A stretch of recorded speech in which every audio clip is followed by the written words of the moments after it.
Bonjour et bienvenue sur la chaîne de Maître Phare Tarot. Ici Nancy qui vous accueille pour une toute nouvelle vidéo. Cette fois-ci, nous allons faire la présentation de cette nouvelle lune du 27 août qui aura lieu à 4h17 heure de Québec. Et si vous êtes à Paris, on va se rajouter un 6 heures supplémentaires, donc vous serez en plein avant-midi à 10h17 heure de Paris. Si nous regardons la carte la carte du ciel astrologique de cette nouvelle lune, on remarque que la lune et le soleil sont en vierge. Alors, les deux astres se rencontrent dans un signe de terre, le signe de la Vierge, ce signe de structure, d'organisation, ce signe qui est très ordonné, qui sait où il s'en va, qui planifie les choses vraiment terre à terre. Et quand sa planification est solide, le signe de la Vierge avance en toute sécurité parce qu'il a prévu, dans le fond, un plan A, B, C, et etc.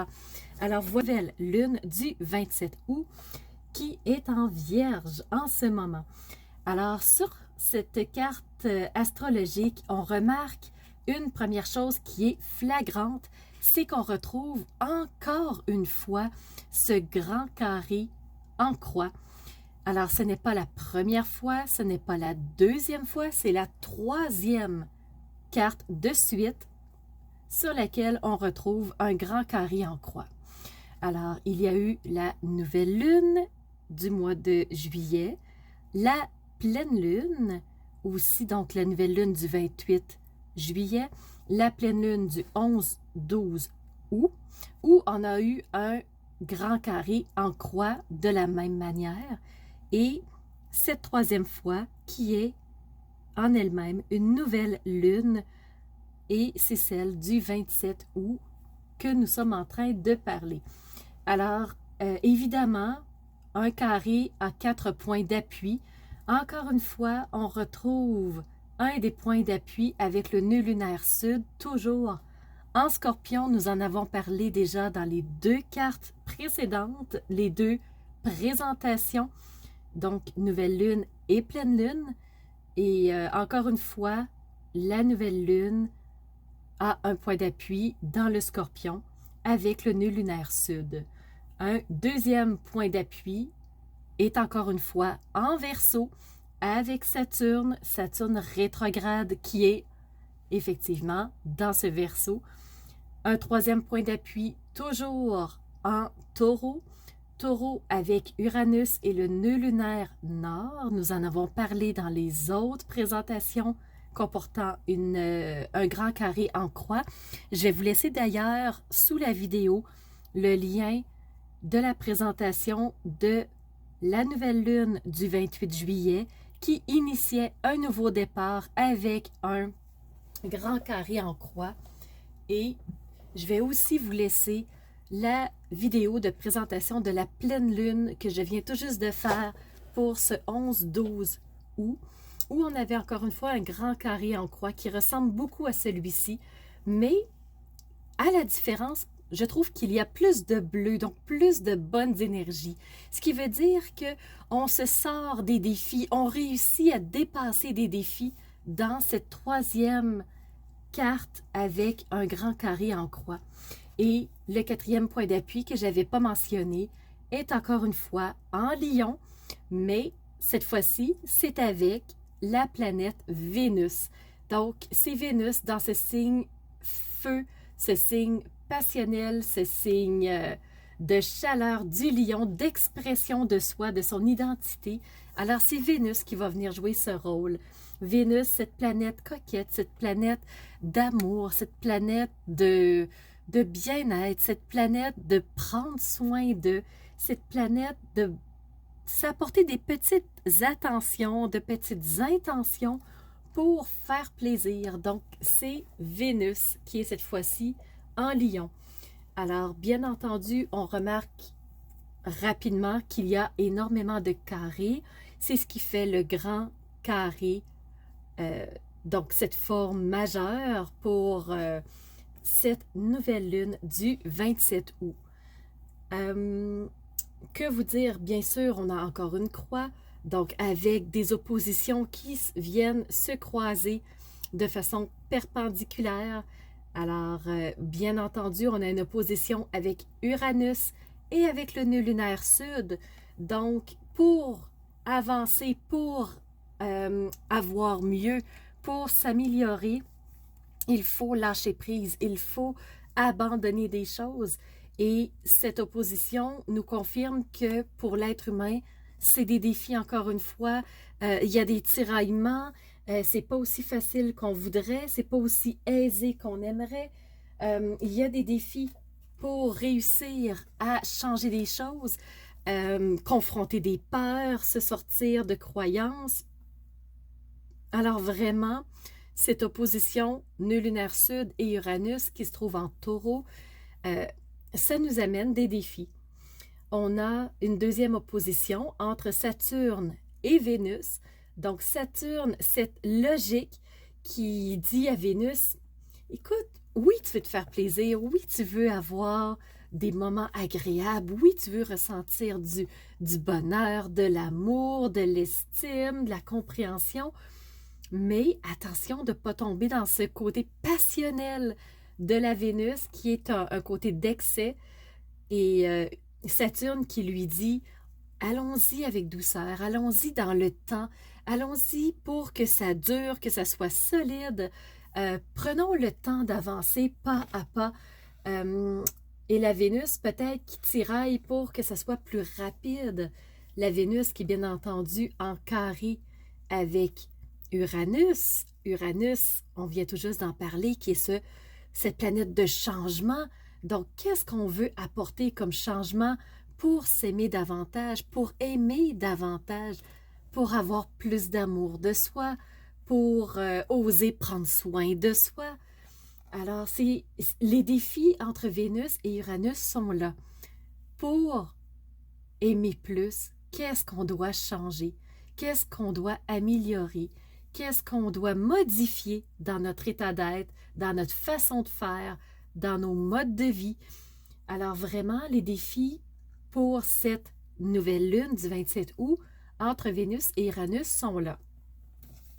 Entre le changement qui est Uranus et Saturne, on a un carré qui nous dit les changements ne doivent pas se faire sur un coup de tête, seulement se fier sur son côté passionnel, mais prenons le temps d'avancer en toute conscience, en toute connaissance de cause pour que ce changement se fasse de façon stable, durable.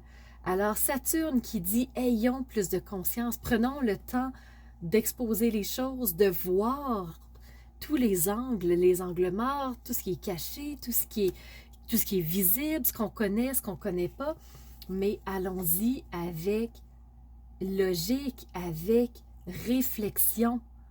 Donc, ce Saturne amène des défis au niveau du changement de cette façon-là. Alors, si on récapitule rapidement, on a vu une opposition partant d'Uranus qui est le changement qui nous amenait au nœud lunaire sud. Qu'est-ce qu'on veut lâcher? Qu'est-ce qu'on veut abandonner? On avait le carré entre Uranus et Vénus. Donc, la passion, l'amour, la créativité pour amener au changement. Donc, il y a des choses à dépasser pour que ce changement ait lieu. Et Uranus est aussi en carré avec Saturne, on le rappelle, la logique.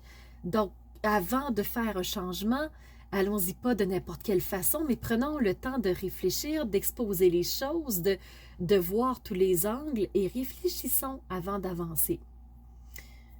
On sait aussi que Saturne est en carré avec le nœud lunaire sud, on le voit avec la flèche qui vient d'apparaître ici.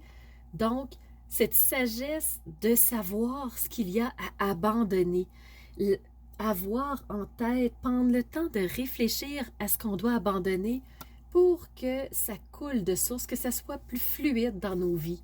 Alors ici, on a un défi entre Saturne et le nœud lunaire sud.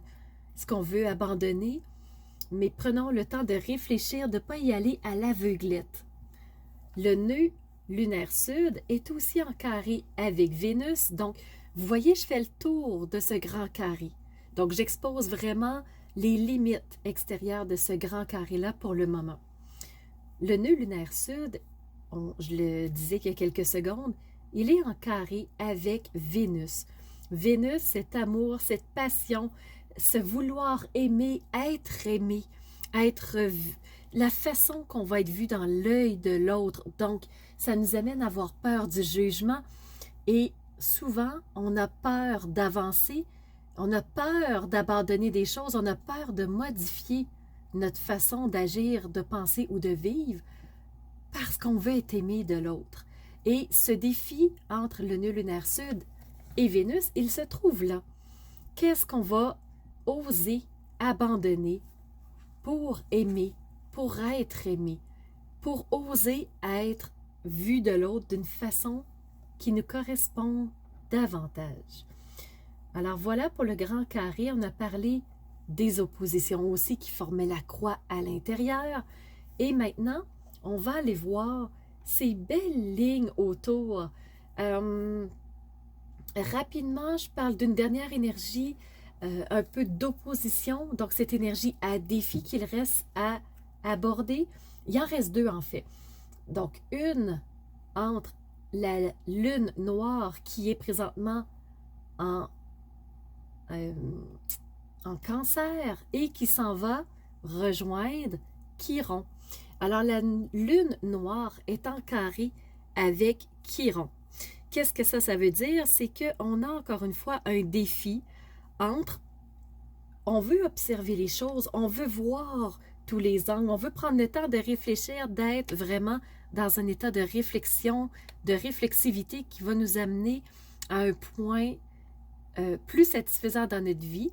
Par contre, la lune noire, c'est cet angle mort qu'on ne voit pas, qui est caché, ce côté brumeux.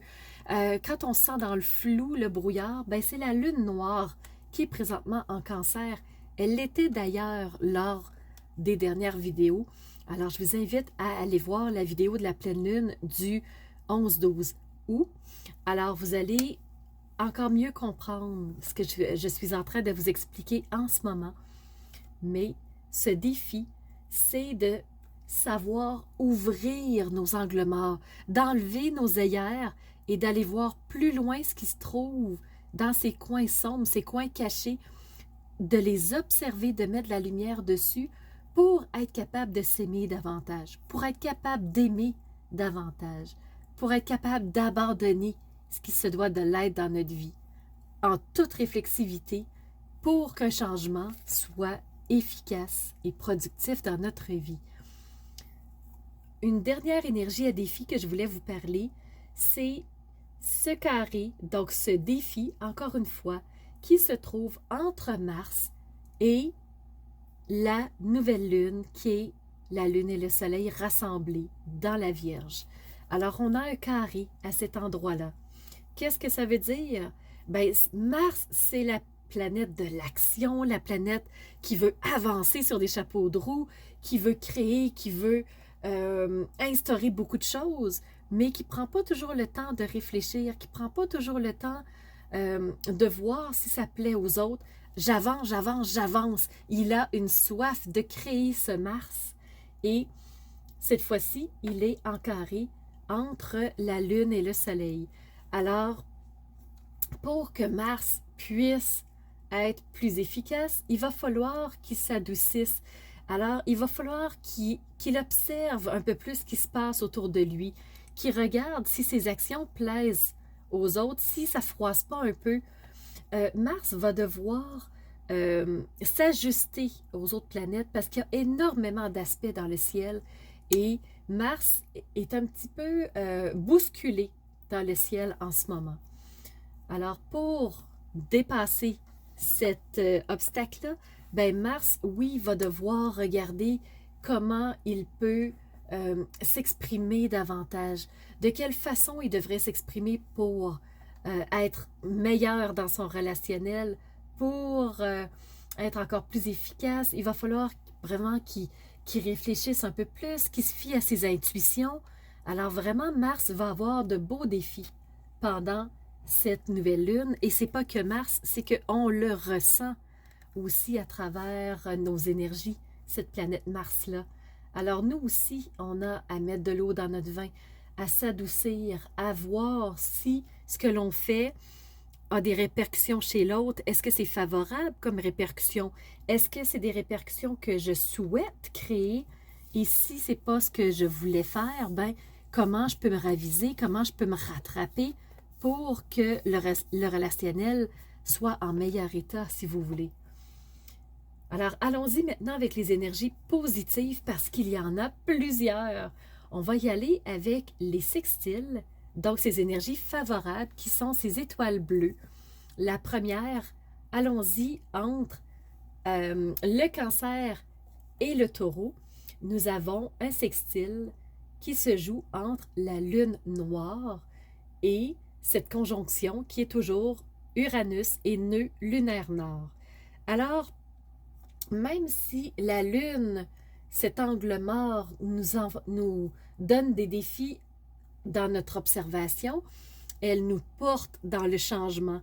Donc, si on est plus observateur, qu'on laisse la place à notre réflexion, qu'on balance notre relationnel, la lune noire va nous aider à avancer vers un changement qui va être plus agréable pour nous. Alors, on a des belles brèches, des belles opportunités qui se présentent. Alors, à nous d'attraper cette perche et d'en faire quelque chose. On a aussi un beau sextile de l'autre côté de cette roue du zodiaque entre Neptune qui est en Poisson et ce Capricorne qui héberge en ce moment Pluton.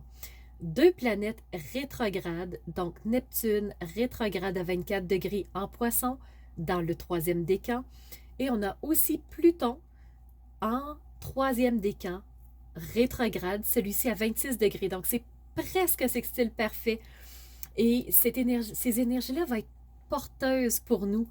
Ce que ça veut dire, ce sextile-là, c'est qu'on met de la profondeur dans ce qu'on projette, dans ce qu'on imagine, dans ce qu'on souhaite vivre. Alors, malgré ce flou qu'on peut ressentir avec la lune noire, malgré tous ces carrés qui nous amènent des défis à dépasser, on sait qu'on peut plonger dans les profondeurs de ce qu'on souhaite, connecter vraiment avec nos idéaux au plus profond de nous, aller voir ce qui nous porte vraiment pour ensuite que ce soit des initiateurs d'action. Alors, on a un beau sextile, encore une fois, qui nous aide au travers de toutes ces énergies à défi-là. Et on a de magnifiques lignes bleues. Encore une fois, 4 beaux trigones, 4 belles lignes avec des énergies très favorables. On en avait moins que ça lors au moins de la dernière présentation. Alors, allons-y, faisons-nous plaisir. Allons voir ce qui va nous porter. La première énergie, ben, allons-y avec ce Mars qui est un peu malmené, qui est un petit peu en perte de repère en ce moment, qui se sent un peu dans le flou. Mars va avoir une belle énergie favorable avec Mercure. Donc, au travers de ses actions, il va être capable d'exprimer ce qu'il a envie de vivre, ce qu'il a envie de mettre en place, pourquoi ça l'intéresse tant d'avancer, qu'est-ce que Mars veut créer. Alors, c'est ça, dans le fond, Mercure va l'aider énormément dans sa partie communication. Donc, allez voir pourquoi il veut faire ces actions-là. Mercure est en balance, alors cette balance, ce côté d'égaliser, essayer d'équilibrer les énergies, et Mercure va aider Mars à être plus balancé, à être plus équilibré au niveau de ses actions. Alors, même s'il se sentira malmené un petit peu ce Mars, il sait qu'il est appuyé par Mercure en communication. Mercure a un deuxième magnifique trigone avec Pluton, qui est toujours en Capricorne. Alors, cette communication en profondeur va nous aider à savoir les actions qu'on veut faire, à mettre plus de clarté dans ces actions-là. Alors, même si Mars est en carré avec la Lune, le Soleil qui est en en vierge, donc peut-être un petit manque de clarté, on va aller le rechercher, cette fluidité-là, cette clarté-là avec Mercure qui se trouve en balance et qui est magnifiquement bien connecté à Pluton, ses profondeurs. Donc, on va oser modifier des choses en profondeur pour enfin instaurer d'autres bases dans notre vie.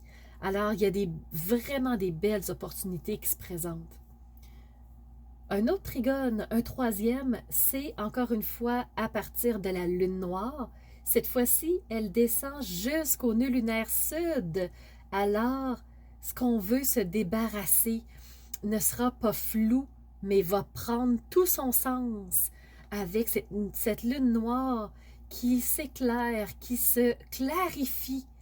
Alors, vraiment, ça va nous aider à pouvoir instaurer des changements en profondeur. Donc, ça, c'est magnifique. Un dernier trigone que je n'ai pas parlé, c'est cette Vénus qui souhaite plus d'amour, qui souhaite plus de bien-être, qui souhaite plus de douceur pour elle-même, pour son être, pour qui elle est. Elle va être en trigone, cette Vénus, avec Chiron. Donc, cette planète d'observateur, cette planète guérisseuse. Alors, Chiron va amener du baume sur le cœur de cette Vénus qui a subi des écorchures, qui n'a pas toujours su être aimée pour qui elle était, comme elle était, qui ne s'est pas toujours appréciée telle qu'elle était, qui ne s'est pas toujours vue profondément comme elle était. Donc, Chiron va l'aider à adoucir ce côté d'elle qui a besoin d'amour, qui a besoin d'être vue, qui a besoin d'être regardée comme elle est, pour qu'elle puisse ensuite apporter toute sa douceur autour d'elle. Parce que la Vénus, c'est l'amour, c'est la passion, c'est la créativité. Et plus elle va se sentir à l'aise, cette Vénus, plus, comme un parfum, plus on va la sentir, plus on va se sentir influencé par elle et plus Vénus va être puissante. Alors, énormément d'énergie dans cette nouvelle lune, ça bouge énormément. Alors, la dernière fois, j'ai pas été en mesure de faire une analyse des 12 signes par problème technique, mais cette fois-ci, je compte bien faire les 12 signes. J'espère que vous serez présents avec moi. Vous m'avez manqué, mais malheureusement, j'ai pas été en mesure de vous les faire. J'ai pensé à vous beaucoup et cette fois-ci, je souhaite réellement vous faire un beau 12 signes. Alors, je vous invite à venir voir pour chacun votre signe lunaire, votre signe solaire, votre ascendant, pour voir comment va se jouer ce grand carré pour vous. C'est pas parce qu'il y a beaucoup de lignes rouges que c'est si négatif. C'est des défis. On a tous des défis à surmonter, certains plus gros, certains plus petits. C'est ça la vie, c'est en montagne russe. Donc quand ça va bien, des fois ça redescend, c'est normal, c'est une vie. Et on est capable d'aller chercher mieux, d'évoluer, et c'est vers là qu'on va se diriger. Alors, je vous invite à venir avec moi visiter votre signe solaire, lunaire, ascendant, pour ceux qui le souhaitent. Voilà.